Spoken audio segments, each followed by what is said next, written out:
पत्नी नीरू के साथ रहता था। पति पत्नी दोनों ही नौकरी करते थे। एक दिन तेजस गांव अपनी माँ के पास फोन करता है। हेलो, प्रणाम माँ। जीते रहो माँ, तुम दादी बनने वाली हो हैं? अरे वाह, ठीक है बेटा, मैं कल ही आती हूँ। जब माँ जी शहर पहुंची तो बेटे बहू ने बहुत अच्छे से स्वागत किया। लीजिए माँ जी चाय। अरे गर्मा गर्म पकोड़े ले आओ माँ के लिए। नीरू रसोई में गई और 2 मिनट में ही पकोड़े ले आई। जी ये लीजिए। बहू जादू से बनाए हैं क्या? अभी तो रसोई में गई थी। यम्मी। माँ जी, शीला रसोई में पकोड़े तल रही है, मैं बस लेकर आई। हे भगवान, मेरा धर्म भ्रष्ट कर दिया तूने। अब तो गंगा जल से शुद्धिकरण करना होगा। दूसरे दिन, माँ जी मैंने नाश्ता बना दिया है, ऑफिस जा रही हूँ। पर अभी तो घर का सारा काम पड़ा है। शीला आती ही होगी, झाड़ू पोछा बर्तन कपड़े वो सब कर लेगी। हमारे जमाने में घर का सारा काम हम ही करते थे। जी माँ जी, आप बहुत होशियार हैं, मैं घर ऑफिस दोनों नहीं संभाल पाती। तो जरूरत क्या है घर से बाहर जाकर चाकरी करने की? वैसे भी घर का काम खुद करने से घर में बरकत आती है, समझी?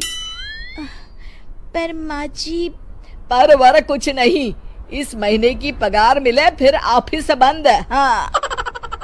रात को नीरू तेजस से कहती है, सुनिए जी, माँ जी बोल रही थी कि मैं नौकरी छोड़ दूं। वैसे ठीक ही तो है, अभी तुम्हें आराम की जरूरत है। फिर भी आराम कहाँ, शीला को छुड़ाने के लिए बोल रही थी। तो अब 24 घंटे में इतना काम तो कर ही सकती हो। पर जॉब पसंद है मुझे, घर पर मन नहीं लगेगा। अगले दिन जब दोनों ऑफिस के लिए निकल रहे थे, मेरी तो कोई कीमत ही नहीं है इस घर में। माँ जी, आजकल महंगाई बहुत है, रहन सहन भी बदल गया है, दोनों नौकरी करते हैं तभी ठीक रहता है। अच्छा, तू कहना क्या चाहती है? मेरा बेटा तुझे बिठा के खिला नहीं सकता? तू ही इस घर का खर्च चला रही है, हैं? नहीं माँ जी, मेरा वो मतलब नहीं था। मतलब खूब समझती हूँ, ये बाल धूप में सफेद नहीं किए मैंने। हाँ। अब तो ये रोज का काम हो गया था। तेजस भी रोज की झिकझिक से परेशान हो गया था। एक दिन उसने कहा, नीरू, वैसे भी तुम्हें मैटरनिटी लीव मिलने वाली है, तो अभी से ही छुट्टी ले लो। पर क्या, मेरी सैलरी अच्छी खासी है। आखिर नीरू ने रिजाइन कर दिया।